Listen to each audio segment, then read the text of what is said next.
Hi, today I'm here with Chris Cragin-Day. Up until its recent financial troubles, Chris was a theater professor at the King's College in New York. She's also the writer of numerous plays and musicals, including The Unusual Tale of Mary and Joseph's Baby, a musical adaptation of the biblical Christmas story. We'll be talking a bit about that later on. It's being developed into an animated film, and speaking of film, Chris and we just happen to be fellow participants in the Act One Hollywood Writers Program right now. So, Chris, before we get into any specifics, could you just share a little bit about your journey becoming a writer? Sure. My background is in theater. I started as an actor, but always was, very confident in writing in college and school and things like that, and always enjoyed writing and processing ideas in that way much more than other forms that education, allows you to process your ideas in. When I was in grad school for directing at Baylor, getting my MFA there, um, I started writing plays. And when I finished my MFA at Baylor and moved to New York City with Stephen, my husband, um, I applied to the emerging writers group at the Public Theater, which is one of the biggest, most prestigious theaters in the United States, and was accepted into that program. And so because of that, my acting and my directing experience got channeled into this new career I had as a playwright. And so that's kind of where I ended up. I'm not surprised that writing ended up being where I landed, but I also know that everything I've done in the theater has led me and to where I am now. And so yeah. Hmm. Awesome. Thank you. So, like I said, we'll be talking a little bit about The Unusual Tale later, but before we get to that, I was looking at some of your past plays and other work, and I noticed that you've done a few stories that explicitly deal with the church or with faith, either historically or in the present. A couple that I noticed, could you share a little bit about Martin Luther on trial?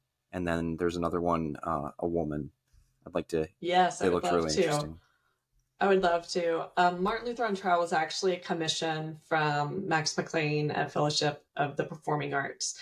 And so that was a big research heavy project. He came to me and said, I'm interested in developing a piece on Martin Luther. And I said, well, let me do some research, and started digging in and went back to him and said, oh my gosh, I knew the basic story from, my college history classes, but once I really started digging in, really got excited about it. So that was a really fun, difficult but fun process, and it ended up having a off-Broadway production and two national tours. And I was really proud of the way that came out. A Woman is a passion project that I developed when a friend of mine was curating. There's this program at 59 East 59th Street, which is a theater in New York City. And they used to do a thing pre-COVID every summer called Summer Shorts. Mm. And it was an opportunity for playwrights to write like 20 to 30-minute plays in the tradition of Neil LaBute's plays. He writes a lot of plays that length. And in fact, it was a festival that he developed with a producer friend. And one of my writer friends was curating that festival, and he reached out to me. And I wrote that piece originally as a one act for that festival, thinking I Mm. want to develop this into a full length. And it got accepted into the festival. And so it went from there. But the piece is about a woman who is an intellectual in New York City, a professor in New York City, and she attends a highly influential church in New York City that's kind of the leading edge of Christian intellectualism. And it has a new pastor, And she gets called into his office because someone, when they passed around elder nomination cards, simply wrote down on their card a woman. And he is pretty sure that it's her because he knows her. They're actually old friends.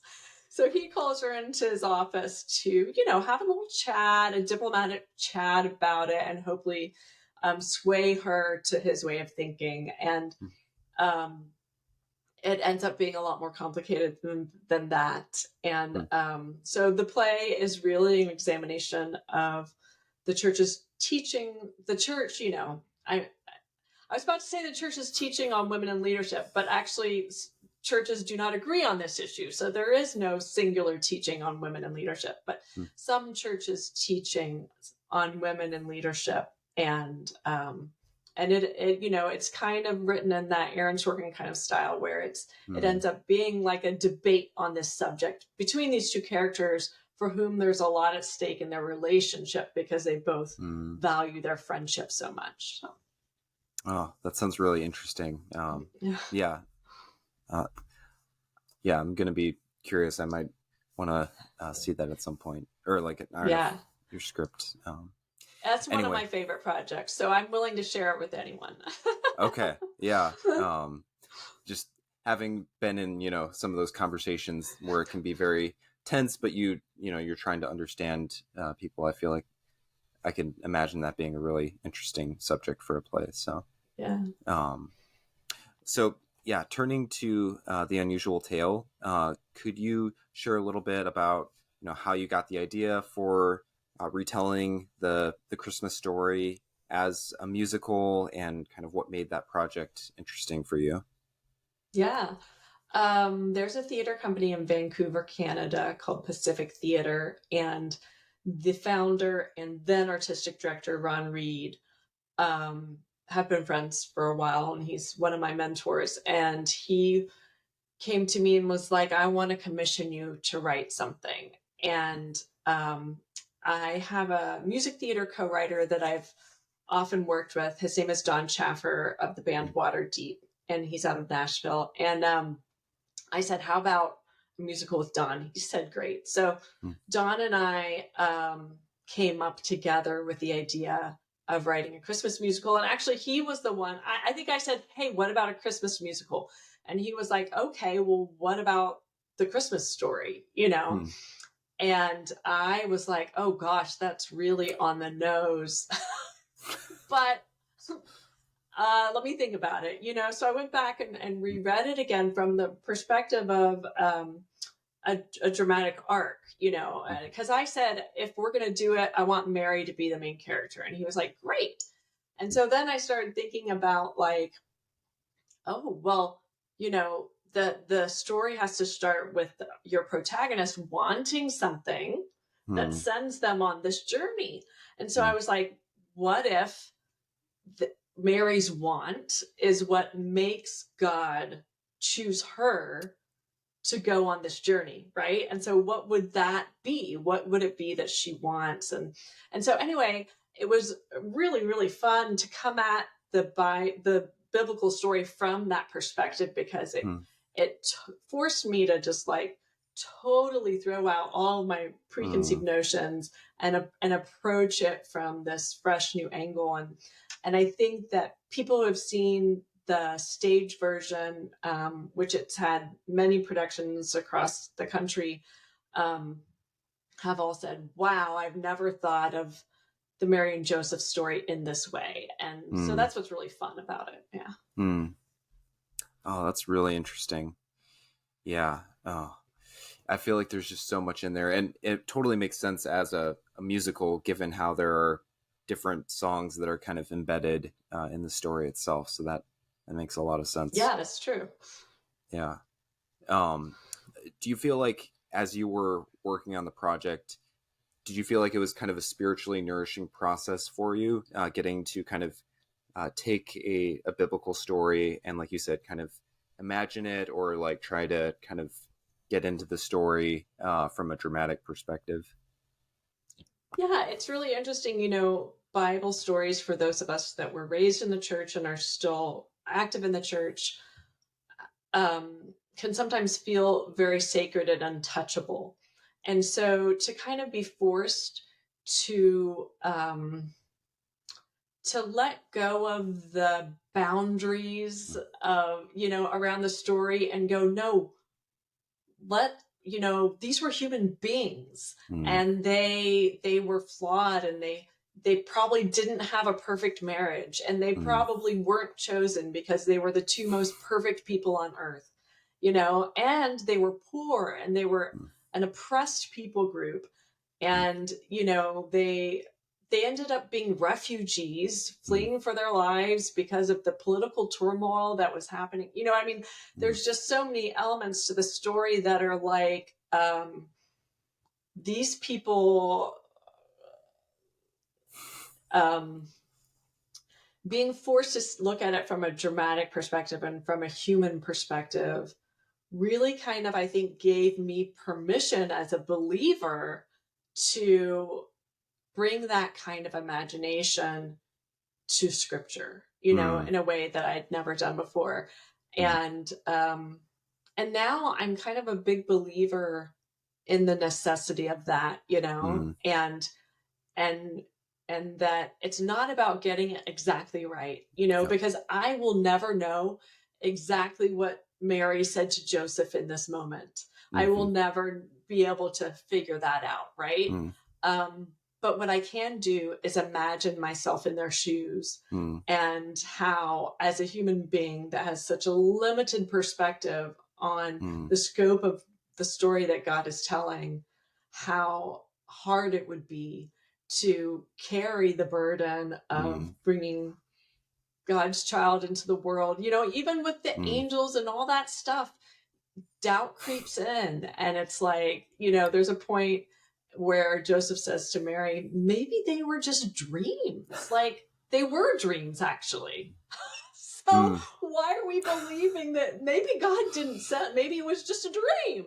mm, And just the way that we as human beings struggle to keep mm, faith and to know what, try and find God's will in the midst of a lot of suffering. And it was just, yeah, it was really fun. And I think it did teach me a different approach to scripture in mm. general that has been good for me. Yeah, yeah, I found that for myself as well. Having done like some poems and other things that are adapting biblical stories, and while I was a youth leader, I tried to have some of my youth like do like their own biblical adaptation, just because I agree with you. Like I feel it, like it just changes your lens of looking at biblical stories, and helps you engage in a new way. So that's awesome. Um, so when you're adapting a Christmas story, you're dealing with a narrative that it's very well known, it's very deeply cherished by people all over the world throughout history. So how do you balance kind of wanting to respect the text, respect people's the stuff that they really hold dear to, while at the same time like you were saying, kind of go beyond the bounds of the things that you just kind of have taken for granted, having heard it a lot of times, and trying to tell it in a fresh way. How do you kind of Yeah. do that with adaptation? Yeah, I think our goal was to not contradict anything that was in scripture. Like we have in our summary, like, what if we actually take this story at its word? What if Mm, we actually take this story at its word and go, so then what would that mean? Like in mm, human terms, mm, if an angel really did appear to Mary and really did conceive, mm, what kind of conflict would that cause between her and Joseph? And we know there was conflict because we know that he was ready to divorce her, right? So what we try to do is not contradict anything in scripture, but other than that, give ourselves permission mm, to respond honestly, the way that we honestly think, to people who are trying to honor God with their lives, but don't have the full picture and don't necessarily agree with each other. mm, How being plopped into this situation would affect them and their relationship with each other. Mm. And so ultimately, the piece is really about their marriage. And there are times when you don't think they're going to make it.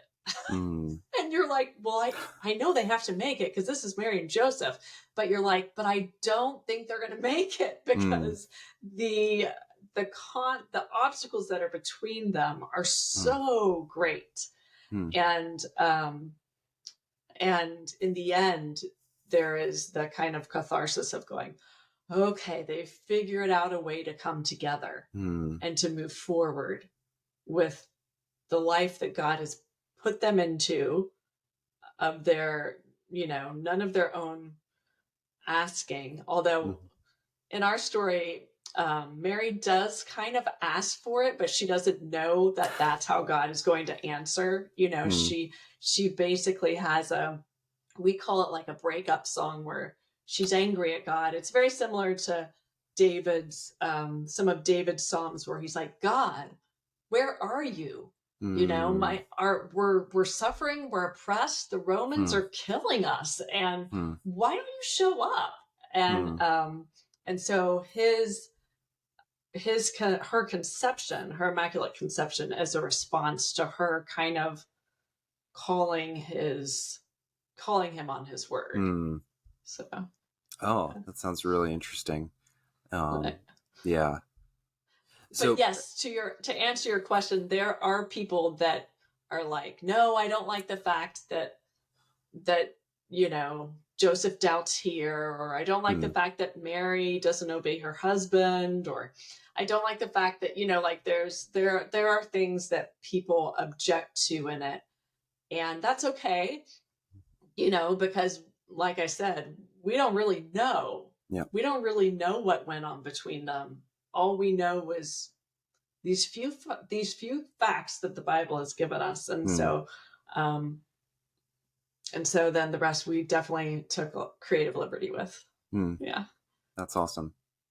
So before we actually started the interview, you were mentioning how the word adaptation, when it comes to like talking about a biblical adaptation, you had some thoughts on that. I'd like to hear more kind of about your thoughts of using that word. Or yeah, when I hear the word adaptation, I usually think, because I'm a scriptwriter, of adapting a novel to a play or to a screenplay, or adapting a play to a screenplay, or a screenplay to a play. That those are usually kind of the three things that I think of, just because those are the genres that I work in. And with biblical stories, I feel like there's so much bigger than just what's on the page. I mean, first of all, there are different translations, and the translations don't all agree with each other. So there's that. And secondly, most of us that don't know Hebrew and Greek and Arabic are dealing with translations. So that's already like once removed, right? But thirdly, it's not just the scripture itself that we're engaging with. It's the oral traditions that have been passed down for thousands of years, especially for those that have been grown up in the church, but even for those that haven't, are still the oral traditions of scripture are so embedded in our imaginations. And so we're not looking at a text and going, how do I make this into a musical? It's all of those things, right? And some of those things are very, if you're a believer, you're very emotionally invested in and I'm going to use the word mythology because it is a mythology. It doesn't mean that it's not true. Like, you can believe that the Bible is literally true and still acknowledge that it is a myth, because it is bigger than just what we've got in the book, right? And so it doesn't feel like an adaptation to me so much as it feels like, what it must have felt like for the Greeks when they took the story of Odysseus and wrote it down.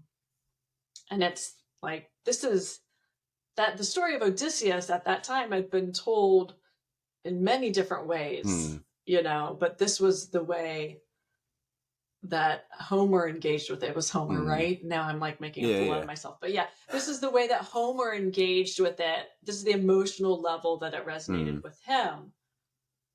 But that story had existed Mm. for generations, you know. And I see scriptures much in the same way. Oh yeah, no, I totally see where you're coming from.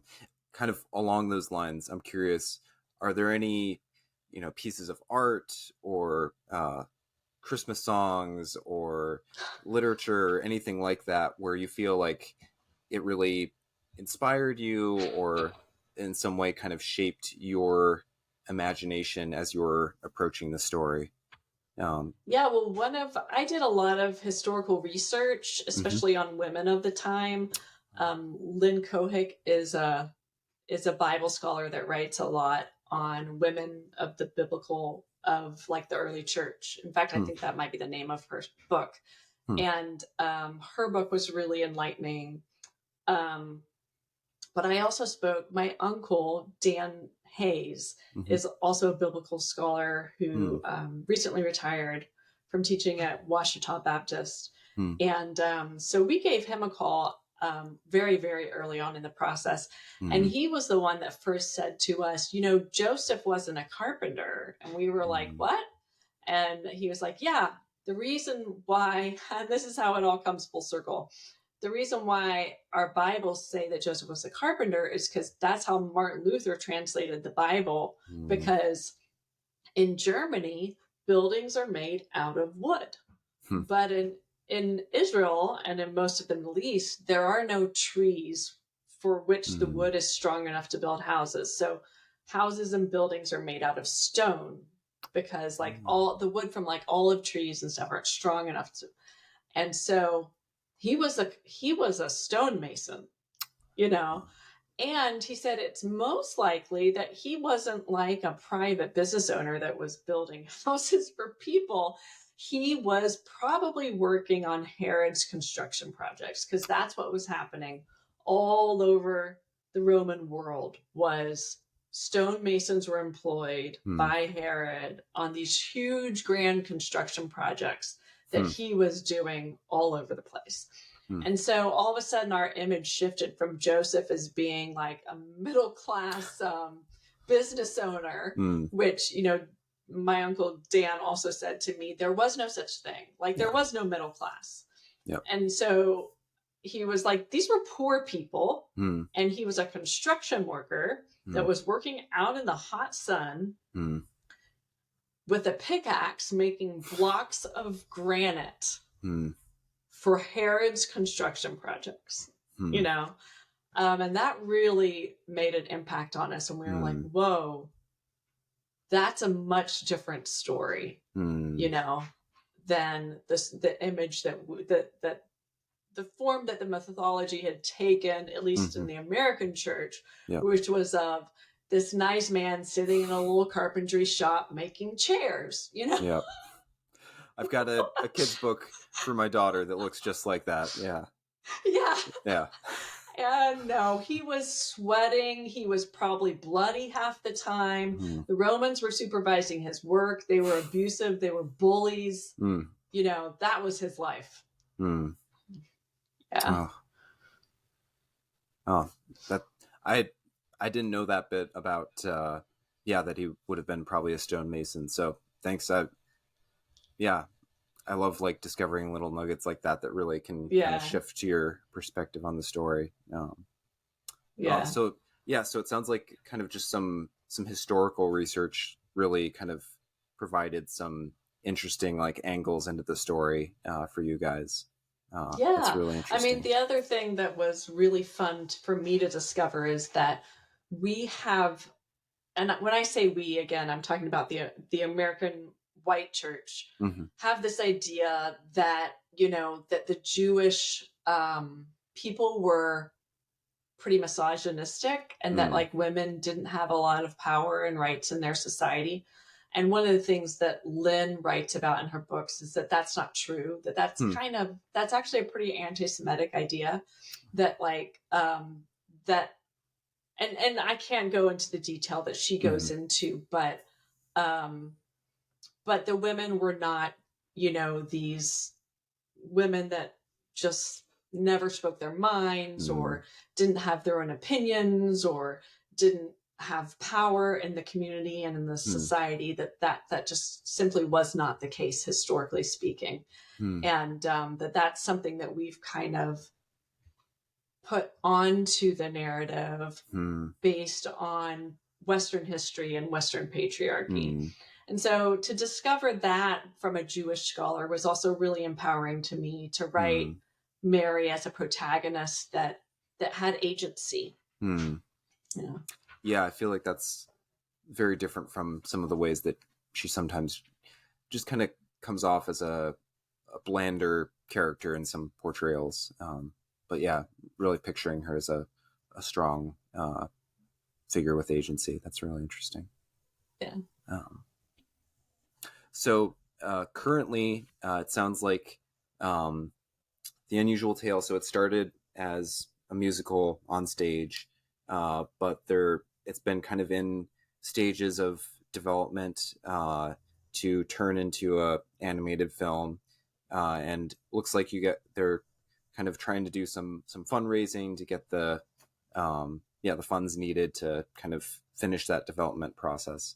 So I don't know, could you share a little bit about that process or kind of where things are at with the film version? I would love to. So yeah, this is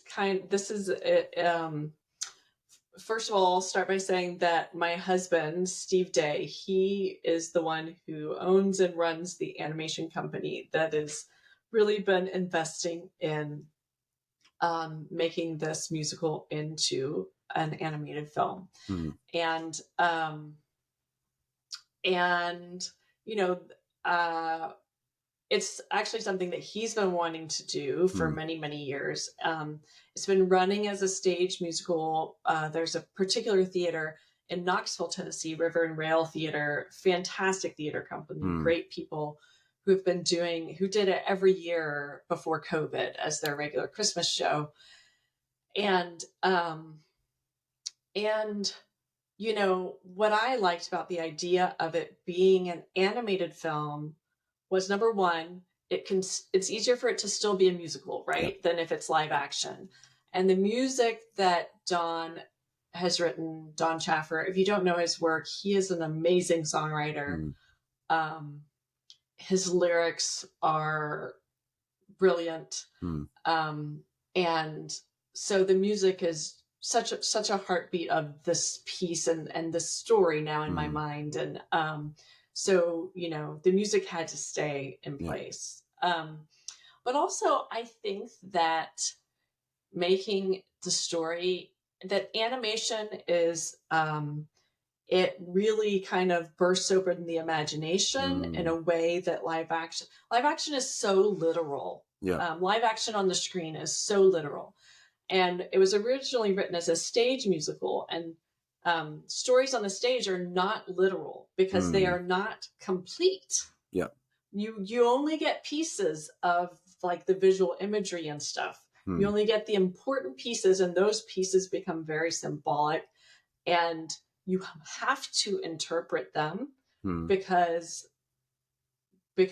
we're on the stage. We don't do all the work for you because we can't, right? But on the screen, so everything is complete, mm, and so therefore everything is literal, and we mm, take everything literally, unless it's like art film, where they're intentionally breaking that up for you, yeah. right? Some art directors, they intentionally break that literalness to get you out of that mindset. And I feel like the animation kind of operates in that same, Yep. in more of a similar universe to the theater, which is that we are telling a story here, Mm, and the story is going to engage you on all these different levels, your mm, heart, your mind, on all these different levels. But it is not literal. mm, This is not historical. It mm, is historical. Like, just because something happened doesn't mm, mean it has to be told in a yep. historical with a historical approach, right? Yep. This is an imaginative, emotional Mm, telling of something that did actually happen in history, Mm. but as I like to remind my history friends, because I'm around academics a lot, Mm. um, all history is interpreted. Mm. Like the idea that history is like can somehow be relegated to the facts is Mm. just not realistic. And Yeah. historians who think that that's what they're doing are just lying to themselves, because they too are doing their best to make sense of the information that they have. And I guess that's what we're all doing, right? Yeah.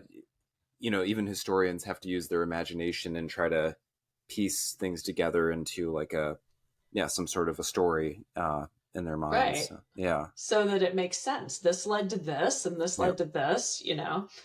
Um, yeah. Hmm. Yeah. Well, that sounds like a great medium then for it. And so how's it been going so far as, Oh, yeah, like the kind of the actual development or the, yeah. I would say we're still in the pretty early stages in terms of getting to the point where we can just green light it. yeah. Um, we've already been able to make several animated Mm-hmm. videos to present to investors. Hmm. Um, my husband Steve was a finalist at the Lion's Den, which is an Mm. event where investors who are interested in investing in Christian entrepreneurial projects get pitched to. It's like the Mm. Shark Tank, but yeah.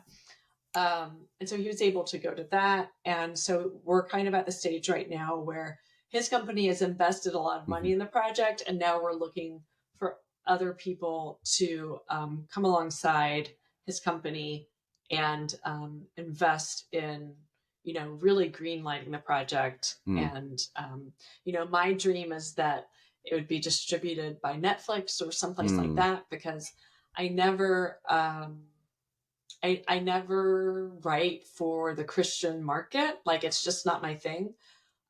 Even when I'm writing about the church, Mm. I'm my Stephen King's calls it like your perfect, your ideal reader. He Mm. says that every writer is writing for an ideal reader. Mm. And for him, he said it was with his wife, and for me, it's my writers group here in New York City, which is a group of mostly not Christians, Mm. but people that I respect a lot, Mm. artistically and personally and stuff. And so I didn't ever, when we wrote the musical, it was never intended church audiences, although Mm. I love church people and want them Yeah. to come see it and be blessed by it.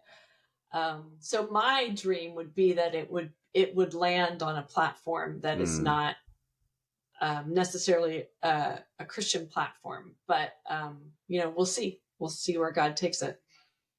Yeah, because I mean, the Christmas Story is just so broadly known. Even in a post-Christian era, it's still got kind of this greater resonance. So I could see it still being of interest outside of Christian circles. Especially you've got this very unique take on it where, um, kind of focusing on Mary and focusing on the cultural experience. So yeah, no, I definitely feel like Yeah, there's a possibility for it to be more of like a crossover thing that people are interested in. So yeah, we'll see. I think I'm a big believer in that is possible, hmm. not just for this piece, but for um, I don't like the idea of like having a market of faith Hmm. stories and then a market of non-faith stories. I just feel Yeah. like any story that is human Hmm. is going to involve faith, and Hmm. any story that is telling the truth about the faith life is going to be so human Hmm. that anyone can relate to it, whether Yeah. they're religious or not. And so I really believe in that, and I'm really passionate about that. But I understand that those markets are a reality, and I don't like it though. No, I get what you're saying. Yeah. Because I don't know, when you are forced to kind of narrow your market into just kind of the Christian realm, I don't know, I feel like there's a lot of entanglements that happen there, or just certain expectations, compared to like when you're able to share it with a broader audience. And you just, if you're telling a good story, then it should appeal, not just to people of faith. So um, Yeah. yeah. So I mean, if listeners are interested in supporting the Unusual Tale in some way, what can they do to participate in, uh, yeah, in Yeah. that? Well, there's a website called an Mary and Joseph movie. Hold on, let me make sure it's Mary and Joseph movie and not Mary and Joseph the movie. Mary and Joseph movie. Um, shoot. Mary and Joseph the movie. Oh my gosh, now I'm embarrassed because I can't find the actual website. Um, you can go. They can at least go to my website, which is Mm, chriscraginday.com with a hyphen between Cragin and Day. But there is, my husband has a beautiful website mm. for the animated version of the film, and I'm just not finding the exact I saw um, one, the IP address. Oh, unusualtale.com, that looked like okay. it was, Maybe that's it now. It used to be like Mary and Joseph movie. Oh, no, that's it. It's now called theunusualtale.com. Thank you so much. yeah, no problem. Yeah, theunusualtale.com. Exactly. Um, yeah.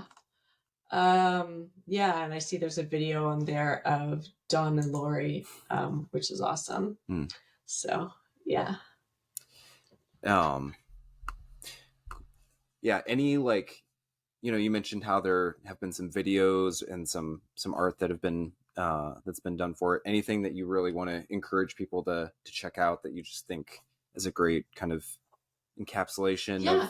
Well, so the videos you'll find on the unusualtale.com website are I would call them explorations. Like one of them, for example, the Herod's Way one, is pretty fun because it's not fully finished. So Herod's Way is one of the songs that they've animated, but you'll see it's like a work in progress. So it kind of gives you a little peek inside to the animation process and how it starts and then how it gets how it develops. So that's a lot of fun.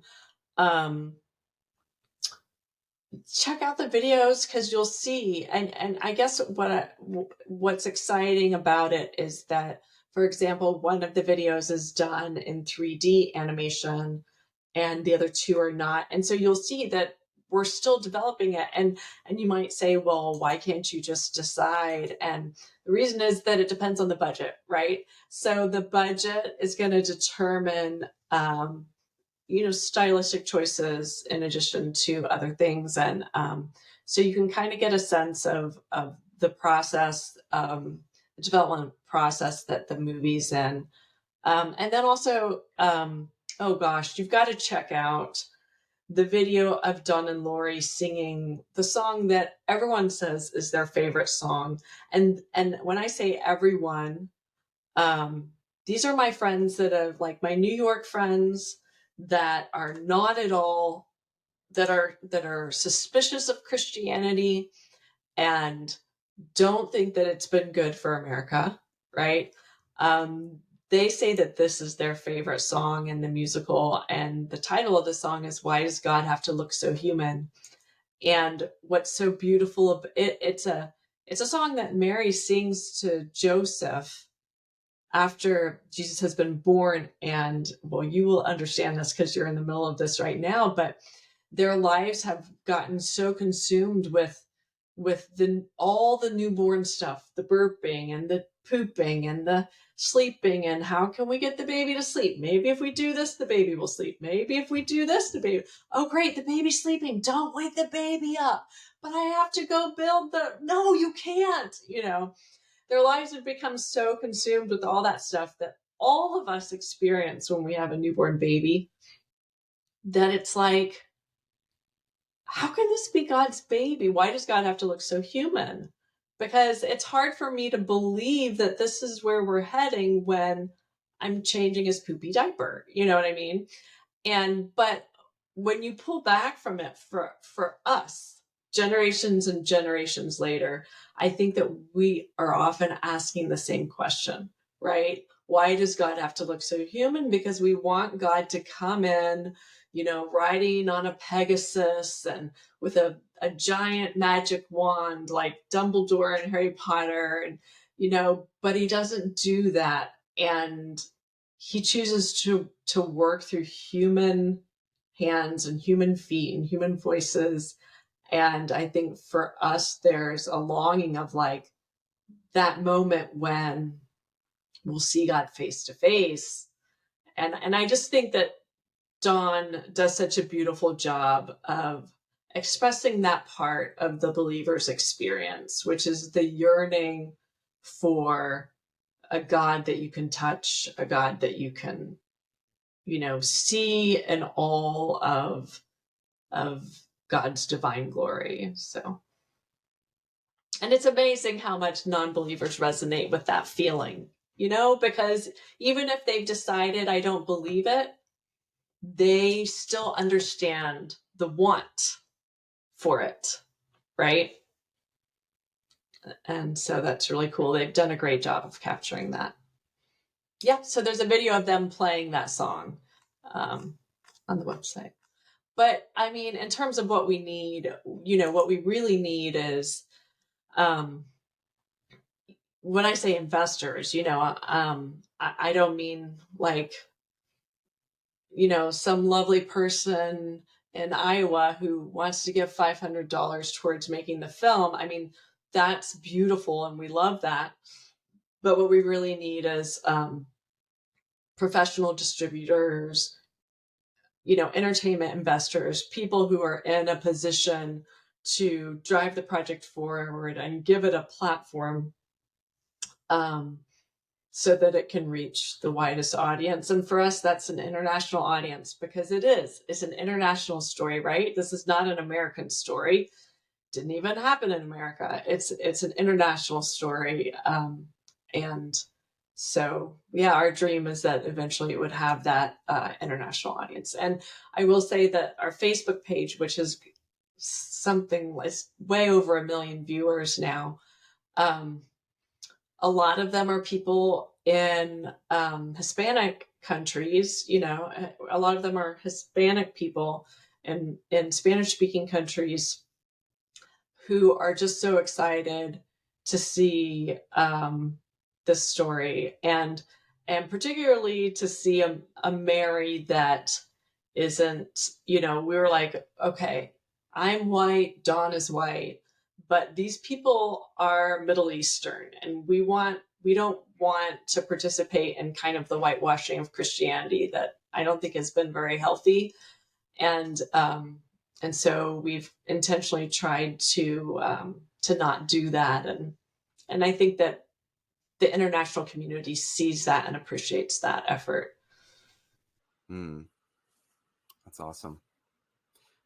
Okay, so one last kind of random question to before we close out.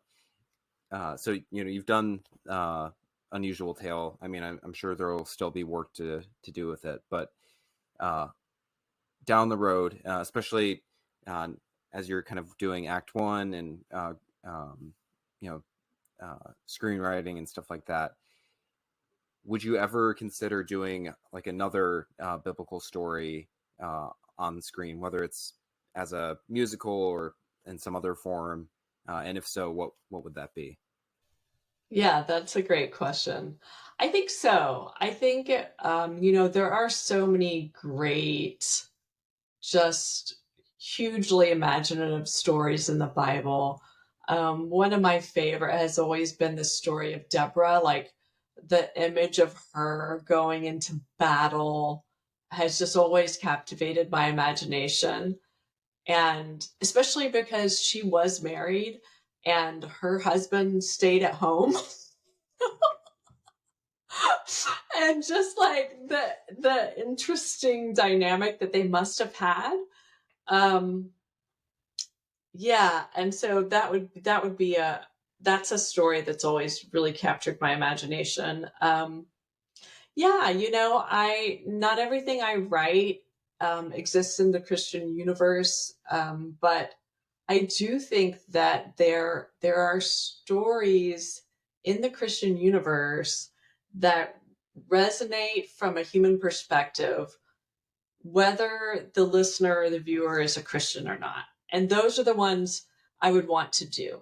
I would want to do the ones where I'm like, you know what, this story is so great, and you don't have to be a Christian to understand how beautiful and how meaningful it is. Those are the ones I would want to do. Hmm. That's awesome. I would love to see like I could see it potentially as a animated musical. Like there's a little bit of I think Deborah has a song, right?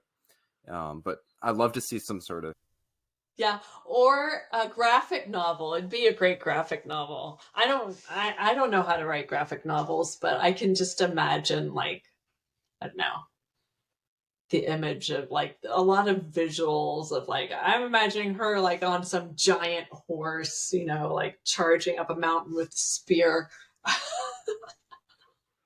yeah. And that's also the one with the um is it jail maybe? The pounding Head, the I pig through know. the Oh guy's my head. gosh. Lots of very yeah, very visual Yes. story. And just like a lot there about like oppression, And courage. justice, God's Yeah, no, justice being yeah, something justice. that's Hmm. can sometimes be quite violent, and yeah. Well, maybe in a few years we'll see that coming from you. Yeah. Well, thanks so much, Chris, for joining. Yeah, and please, everybody who's listening, do check out theunusualtale.com. Check out Chris's other work. You mentioned your website earlier. I'll make sure to put links in the show notes and stuff as well. And yeah, whether you can supporting just looks like sharing it, or if you know people who are in the entertainment industry and you want to point them to The Unusual Tale, please do that. But really appreciate what you're doing, and yeah, it's also just been a lot of fun getting to know you uh, in Act One too. So um, thanks so much, Chris, and yeah, thanks everybody who's been listening. Please feel free to check out other previous podcasts with other creatives who are working with biblical stories. And yeah, that's all for now. Godspeed.